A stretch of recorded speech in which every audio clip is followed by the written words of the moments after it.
Olá pessoal, bem-vindos ao nosso curso de processo penal. Hoje nós vamos estudar a aplicação da lei penal, da lei processual penal no tempo e no espaço. Quando e onde a nossa lei processual penal é aplicada. Bora lá então? Primeiramente, começando pela aplicação da lei processual no tempo. A partir de quando começa a valer a aplicação da lei processual penal? Primeiramente, a gente tem que estudar a aplicação da lei lá no direito penal. No direito penal, segundo o artigo 2º do Código Penal e artigo 5º, inciso 40 da Constituição Federal, a lei penal ela não retroagirá, salvo para beneficiar o réu. O que isso quer dizer? Quer dizer que com o advento de uma lei penal, se ela for mais gravosa ao acusado, ela não se aplica aos fatos que tenham sido cometidos antes da sua vigência. O contrário quer dizer que, se vier uma lei penal que ela for mais vantajosa ao acusado, ela vai atingir os fatos pretéritos, ainda que esses fatos tenham sido praticados antes da sua vigência. Como ela é benéfica ao acusado, ela aplica-se aos fatos cometidos antes da sua vigência. Então, no direito penal, prevalece o princípio da irretroatividade da lei penal mais gravosa e da retroatividade da lei penal mais benéfica para o acusado. No direito processual penal, aplica-se o mesmo entendimento da irretroatividade e retroatividade da lei? Cuidado! No direito processual penal, segundo o artigo 2º do Código de Processo Penal, a lei processual penal aplicar-se-á desde logo, sem prejuízo da validade dos atos que tenham sido realizados sob a vigência da lei anterior. O que isso aqui quer dizer? Quer dizer que no processo penal, uma lei processual penal, ela será aplicada desde logo. Prevalece aqui no direito processual penal o princípio da imediatidade, que quer dizer que a lei processual penal se aplica desde logo, mantendo-se os atos que tenham sido praticados sob a vigência da lei anterior e aplicando-se a nova lei aos novos atos que venham a ser praticados a partir de então. Então, diferente do direito penal, em que a gente fala de retroatividade e retroatividade, no direito processual penal, a gente fala de aplicabilidade imediata. Mantém-se os atos que tenham sido praticados até então e a partir de agora aplica-se a nova lei, ok? Mas sempre vai ser assim, Magda? Sempre vai se aplicar de imediato a lei processual penal? E se ela for mais gravosa para o acusado? E se ela tiver alguma desvantagem? Ainda assim eu aplico de imediato a lei processual penal? Muito cuidado! Nesse caso aqui, a doutrina faz uma diferenciação entre normas genuinamente processuais e normas processuais materiais, ou também chamada mistas. O que isso quer dizer? Começando pelas normas genuinamente processuais. As normas genuinamente processuais são aquelas que cuidam de procedimentos processuais, de técnicas do processo, que são aplicadas somente ao direito processual penal. Elas não têm uma relação lá com o direito penal. É questão de prazos de recurso, como que determinado ato deverá ser feito, ordem dos atos, questões meramente processuais. Nesse caso aqui, quando vier uma nova lei, uma lei genuinamente processual, ou seja, que trate de técnicas exclusivamente processuais, a gente aplica o artigo 2º do Código de Processo Penal. O que isso quer dizer? Quer dizer que eu vou aplicar a lei desde já. Mantenho os atos anteriormente praticados e aplico agora a nova lei para os próximos atos que serão realizados nesse processo. Então, quando eu estiver diante de uma norma genuinamente processual, ela terá aplicação imediata. Eu aplico o artigo 2º do Código de Processo Penal, ok? Diferente situação é quando eu estiver diante de uma norma processual material ou mista. O que isso quer dizer? É uma norma que, apesar de estar prevista no Código de Processo Penal, ela tem uma relação lá no direito penal. Eu também tenho uma previsão lá no direito penal acerca da mesma norma.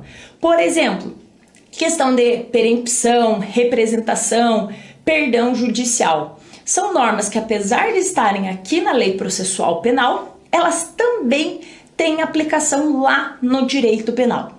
E aí, nesse caso, como que eu faço diante da vigência de uma norma processual material ou mista? Qual que vai ser a aplicação dela? Nesse caso aqui, aí eu tenho que analisar o artigo 2º do Código Penal. Se a norma for mais vantajosa para o acusado, eu aplico desde já. Se ela for mais gravosa para o acusado, eu não vou aplicar ela desde já. Eu aplico somente os fatos praticados a partir daqui em diante. Como assim, Magda? Dá um exemplo. Digamos que eu cometa um crime hoje, que ele seja de ação penal privada. Depende de queixa da vítima, que a vítima tem que apresentar uma queixa-crime em juízo. Passados uns 2 meses, a vítima já apresentou a queixa, esse delito ele se transforma em ação penal pública. Nesse caso aqui, vejam que essa norma ela não vai retroagir para atingir o fato que eu pratiquei. Por quê? Porque uma ação penal pública, um delito de ação penal pública, não tem tantas vantagens para o acusado como se fosse de ação penal privada. Porque aqui a gente tem diversos institutos que podem gerar a extinção da punibilidade do agente, o perdão, a renúncia, a perempção. Então, nesse caso aqui, eu não vou retroagir essa norma. O meu delito continua sendo de ação penal privada. Se eu vier a praticar o mesmo delito a partir de agora, aí sim aplica-se a ação penal pública. Mas como essa norma aqui é mais desvantajosa para mim, eu não aplico para o ato praticado anteriormente. Ok? Então essa é a lei processual no tempo. Lembrem que, diferente do direito penal, no processo penal as normas têm aplicação imediata, segundo o artigo 2º do Código de Processo Penal. Eu mantenho os atos a intérim tenham praticados e aplico a nova lei a partir de então. Ok? Vamos agora estudar então a aplicação da lei penal, da lei processual penal no espaço. Onde que eu aplico a nossa lei processual penal? A nossa lei processual penal, ela vai ser aplicada em todo o território nacional. Diferentemente do direito penal, que prevê a extraterritorialidade, condicionada, incondicionada e a própria territorialidade, o direito processual penal, ele será exercido somente no nosso território nacional. Para o processo penal, aplica-se o princípio da lex fori, ou seja, a territorialidade. Eu aplico a lei processual penal, então, somente no nosso território nacional. E por que isso? A lei processual penal, ela é um exercício de soberania nacional. A sua aplicação reflete a soberania nacional. Por esse motivo, eu não posso invadir um outro estado e querer aplicar a minha lei naquele outro estado. Eu estaria ferindo a soberania daquele estado. Do mesmo modo, eu não posso permitir que um outro estado venha e pratique a sua lei processual penal aqui no nosso estado, sob pena de ferir a nossa soberania nacional. Então, diferentemente de novo do direito penal, no Código de Processo Penal prevalece o princípio da territorialidade. Eu vou aplicar a lei processual penal dentro do nosso território nacional, ok? Mas aí, tudo bem, Magda, você está falando que a gente vai aplicar a nossa lei processual penal dentro do nosso território. Mas e se de repente eu tiver um ato que tem que ser praticado em um outro estado, em um outro país? Qual que lei que eu vou aplicar? Por exemplo, se eu tiver que cumprir uma carta rogatória para citar um acusado que se encontra em lugar certo e sabido, porém no exterior, eu tenho que citar esse acusado para ele tomar conhecimento de que aqui no Brasil tem um processo contra ele. Qual lei que eu vou aplicar para cumprir essa carta rogatória? A lei processual penal brasileira ou a lei processual lá daquele país em que vai ser cumprida a carta rogatória? Cuidado, falei para vocês que se aplica o princípio da territorialidade. Então, se um ato tiver que ser praticado em um outro país, esse ato seguirá as leis daquele país em que ele for praticado. Eu não posso impor que o outro país cumpra a lei processual penal brasileira. O ato será praticado de acordo com as normas daquele país. Então, se um ato tiver que ser praticado no exterior, eu sigo a lei daquele país, de onde o ato tiver de ser praticado, ok? Nessa linha aqui, a doutrina traz algumas exceções, em que a nossa lei poderá ser aplicada em outros estados, fora do nosso território nacional. Como assim? Alguns exemplos aqui que a doutrina traz. Primeiro deles é a aplicação da nossa lei processual em um território de ninguém. Não tem ninguém naquele território, nenhum estado, ele não pertence a nenhum outro país, aquele território é de ninguém. Nesse caso, se eu tiver que praticar um ato nesse território de ninguém, já que ele não pertence a nenhum país, não tem soberania, aí sim eu poderia aplicar a nossa lei processual penal. Já que ele é de ninguém, não tem nenhuma lei sobre ele, então eu poderia aplicar a lei processual penal brasileira. Uma segunda exceção que eu posso aplicar a lei processual brasileira além dos nossos territórios é quando houver autorização do Estado, onde deva ser praticado o ato. Por exemplo, encaminhei uma carta rogatória para um outro Estado e o Estado autoriza que essa carta rogatória seja cumprida conforme as nossas leis, o nosso Código de Processo Penal. Nesse caso, se o Estado autorizar, então eu posso aplicar o Código de Processo Penal além dos nossos territórios, ok? E uma terceira exceção é em caso de guerra em território ocupado. Se eu tiver uma guerra e tiver um território ocupado e de repente nesse meio eu tenho que cumprir um ato nesse território, eu posso aplicar a nossa lei processual penal, ok? Então guardem que a regra é que o direito processual penal ele se aplica no nosso território nacional, em razão da soberania nacional. Eu não posso violar a soberania, não posso aplicar a nossa lei em outro estado e não posso permitir que um outro estado venha e aplique sua lei processual penal aqui no nosso estado. Então, prevalece sobre a lei processual no espaço o princípio da territorialidade. A nossa lei é aplicada em nosso território, com algumas exceções. Quando eu for praticar um ato num território de ninguém, aí eu posso levar a nossa legislação processual penal para ser aplicada lá. Quando o ato que tiver que ser praticado no exterior tem autorização do outro estado para que eu use as nossas normas processuais penais. E no caso de guerra em território ocupado. Nesses três casos aqui, eu posso aplicar a nossa lei processual penal além dos nossos territórios, ok?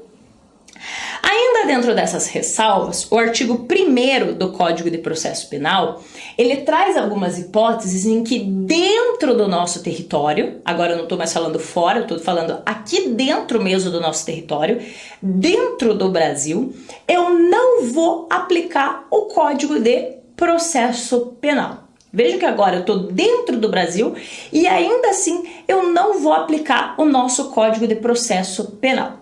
Como assim, Magda?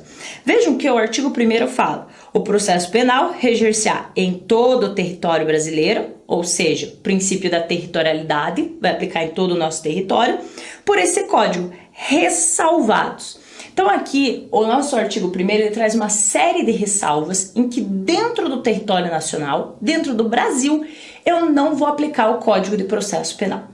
E quais seriam esses casos, Magda? Vamos estudar um a um cada um deles. Bora lá? Primeiro deles é o caso de tratados, convenções e regras de direito internacional.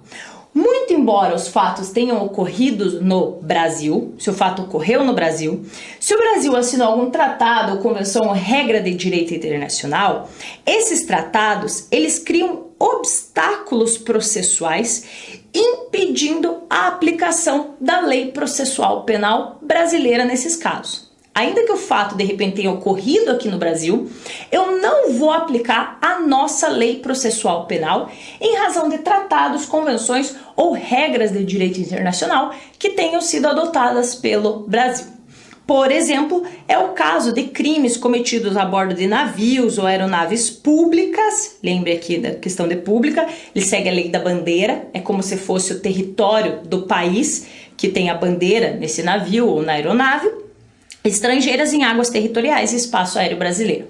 Se eu tiver um delito cometido em um navio ou uma aeronave pública, ainda que eles sejam cometidos dentro do nosso território, eu não vou aplicar o Código de Processo Penal a esse caso. A esse caso aqui, aplica-se a lei de origem desse navio ou dessa aeronave. E esse delito será julgado lá no país de onde veio o navio ou a aeronave.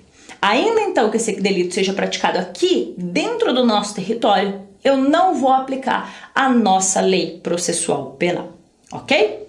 Um outro exemplo ainda dentro dessas questões de tratados, convenções e regras de direito internacional é em relação aos chefes de governo estrangeiro, família, membro de comitiva, embaixador, também suas famílias, funcionários do corpo diplomático, questões de embaixadas e diplomatas. Nesse caso aqui, se um embaixador ou um diplomata praticar um delito aqui dentro do Brasil, ainda que seja em território nacional, eu não aplico as nossas leis a ele. Ele será julgado pelo seu país de origem, em razão de tratados e convenções que o Brasil adotou. Então, se um embaixador ou um diplomata vier a praticar um delito aqui dentro do nosso território, ainda que esteja dentro do Brasil, eu não aplico as nossas leis, mas aplico a lei do país de origem. Nessa seara de embaixador e diplomata, vocês podem perguntar, e o cônsul, Magda? O cônsul tem essa imunidade que os embaixadores e diplomatas têm, por exemplo? Cuidado, que o cônsul ele só vai ter imunidade em relação aos crimes funcionais, ou seja, que guarde alguma relação com a sua função. Se for um delito comum, não se aplica essa imunidade e o cônsul será julgado segundo as nossas normas. Mas se o delito do cônsul for crime funcional, aí sim ele será julgado pelo seu país de origem e não se aplica às nossas normas processuais, ok? Então essa é a primeira exceção prevista lá no artigo 1º do Código de Processo Penal. Ainda que o delito seja praticado dentro do território nacional, ou seja, que aí ia valer o princípio da territorialidade, em razão de tratados, convenções e regras de direito internacional, eu afasto a aplicação da nossa norma processual e o sujeito será julgado segundo as regras do seu país de origem, ok? Uma segunda exceção é em relação às prerrogativas constitucionais do presidente da República e de outras autoridades. Nesse caso aqui é a denominada justiça política, que tem como fim apurar os chamados crimes de responsabilidade, previstos lá no artigo 52 e seguintes da Constituição Federal. Nesse caso aqui, apesar da gente falar em crimes de responsabilidade, tecnicamente não é um crime praticado pelo presidente da República ou por outras autoridades, mas sim uma infração político-administrativa. Nesses casos aqui de prática de crimes políticos, que tem aí, o julgamento tem a finalidade de afastar o agente político das suas funções, eu não aplico as normas do Código de Processo Penal. O Código de Processo Penal não é aplicado no julgamento de crimes políticos. Os chamados crimes políticos ou crimes de responsabilidade serão julgados pelo Senado Federal, segundo o artigo 52 da Constituição, e seguem as regras previstas lá na Constituição Federal, e eu não aplico o Código de Processo Penal. Então, nos chamados crimes de responsabilidade, aqueles que tratam da chamada justiça política, eu não aplico o Código de Processo Penal, ainda que tenham sido cometidos dentro do território nacional. E por que isso? Porque, tecnicamente falando, crime de responsabilidade não é crime propriamente dito, mas é uma infração político-administrativa. E a Constituição traz as regras, as normas, como esse delito, esse crime de responsabilidade deverá ser apurado. E aí ele será apurado pelo Senado Federal, segundo as regras da Constituição. Então, nos chamados crimes de responsabilidade, eu não aplico o Código de Processo Penal, ainda que eles tenham sido cometidos dentro do território nacional, ok? Uma terceira exceção quanto à aplicação do Código de Processo Penal é em relação à justiça militar. A competência da Justiça Militar está prevista lá nos artigos 124 e 125 da Constituição Federal. E quando eu tiver diante de um delito que seja de competência da Justiça Militar, seja ela estadual, seja ela da União, eu não aplico o Código de Processo Penal Comum, o nosso CPP aqui. Para os delitos de competência da Justiça Militar, eu vou aplicar o Código de Processo Penal Militar. Por que isso? A Justiça Militar, ela tem como garantia a hierarquia e a disciplina dos militares. Então, as suas normas são diferentes do Código de Processo Penal Comum. E eu tenho um código próprio para aplicar no caso de crimes da competência da Justiça Militar. Então, no caso de crimes de competência da Justiça Militar, eu não aplico o Código de Processo Penal Comum, mas sim o Código de Processo Penal Militar. E a competência da Justiça Militar está lá no 124 e 125.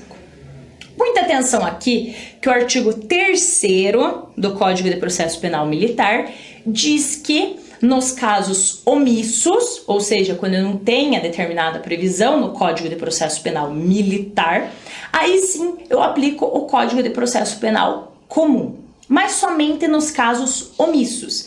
Se eu tiver previsão no Código de Processo Penal Militar, eu aplico o Código de Processo Penal Militar e não o Código de Processo Penal Comum, ok? Uma quarta exceção prevista lá no artigo 1º é em relação ao chamado Tribunal Especial. Esse Tribunal Especial, ele foi criado pela Constituição de 37 e era o chamado Tribunal de Segurança Nacional, que visava julgar os crimes contra a segurança nacional. Era um tribunal de exceção que tinha suas normas próprias e por esse motivo a gente não aplicava as normas previstas no Código de Processo Penal. Esse tribunal especial aqui, ele já não existe mais, mas ainda, como o Código de Processo Penal é de 1941, ele permanece aqui como uma das exceções, mas ele não existe mais, ele tinha suas normas próprias e por esse motivo a gente não aplicava o Código de Processo Penal, já que ele tinha suas normas próprias. Mas agora ele não existe mais, não há por que se aprofundar tanto nessa exceção aqui. Uma quinta exceção trazida pelo artigo 1º é os chamados crimes de imprensa. Os crimes de imprensa, quando cometidos, tinham também um regramento próprio para ser seguido ao longo do processo. Ocorre que o STF, na DPF 130 do Distrito Federal, declarou a Lei 5.250 de 67, que previa esse processamento dos crimes de imprensa, como não recepcionada pela Constituição Federal. Então, nos casos de delito de imprensa, também segue a norma geral, não existe mais essa previsão, essa exceção aqui para não aplicação do Código de Processo Penal, ok? Uma sexta exceção que não está prevista no artigo 1º, mas a gente tem que mencionar, é em relação aos chamados crimes eleitorais. Quando da prática de um crime eleitoral, que são aqueles que estão previstos no Código Eleitoral, eu vou seguir o processamento previsto lá no Código Eleitoral também. Então, quando eu tiver a prática de um delito eleitoral, além de eu aplicar o Código Eleitoral para apurar esse delito, eu aplico o Código Eleitoral também no processamento desse delito. Eu não aplico o Código de Processo Penal no processamento do delito eleitoral. Então, essa exceção aqui, ela não está no artigo 1º do Código de Processo Penal. Como o Código Eleitoral acabou vindo depois, essa exceção não foi incluída lá no rol do artigo 1º, mas ela precisa ser mencionada. Então, quando eu estiver diante de crimes eleitorais, eu não aplico a previsão do Código de Processo Penal, mas sim do Código Eleitoral. Outras exceções que também não estão previstas lá no artigo 1º do Código de Processo Penal, mas devem ser mencionadas, é em relação aos delitos de abuso de autoridade, crimes de competência originária dos tribunais, infrações de menor potencial ofensivo, lei dos juizados especiais, crimes alimentares, Estatuto do Idoso, Lei Maria da Penha e Lei de Drogas. Todas essas leis aqui, elas trazem um regramento próprio para apurar as infrações penais. E somente nos casos omissos é que eu vou aplicar o Código de Processo Penal. Então, todas essas leis aqui, eu não aplico de imediato o Código de Processo Penal. Eu aplico o regramento previsto em cada uma dessas leis. E somente no caso de exceção, de omissão, aí sim eu aplico o Código de Processo Penal. Ok? E uma última exceção que merece ser mencionada é a respeito do Tribunal Penal Internacional, previsto lá no artigo 5º, parágrafo 4º da Constituição Federal, que diz que o Brasil se submete à jurisdição do TPI, a cuja criação tenha manifestado adesão. O TPI, ele é complementar às jurisdições penais nacionais. E ele só vai ser acionado quando a justiça repressiva interior não funcionar. Então, se eu estou apurando um delito que cause grave violação aos direitos humanos, se o direito interno não funcionar, aí sim eu aciono o Tribunal Penal Internacional. E acionado o Tribunal Penal Internacional, eu sigo as normas de processamento lá do próprio TPI. Eu não vou aplicar o Código de Processo Penal quando for apurado, o delito for apurado pelo Tribunal Penal Internacional. Então aqui é mais uma exceção trazida. Não está lá expressamente no artigo 1º do Código de Processo Penal, mas é uma outra exceção que aparece em relação à aplicação da nossa lei processual penal. Então, quando o delito for submetido à apreciação do TPI, eu aplico as regras do Tribunal Penal Internacional e não do nosso Código de Processo Penal. Ok, pessoal? Então, sobre a lei processual penal no tempo e no espaço, é isso. Lembrar que no tempo ela tem aplicação imediata, ressalvados no caso de lei processuais penais mistas ou ditas também materiais, que elas têm conteúdo de direito material. E na questão da lei processual penal no espaço, lembrar que prevalece o princípio da territorialidade. Eu aplico o nosso Código de Processo Penal em todo o território nacional, ressalvados aqueles casos trazidos pelo artigo 1º do Código de Processo Penal. Ok? Muito obrigada, pessoal, e tenham bons estudos!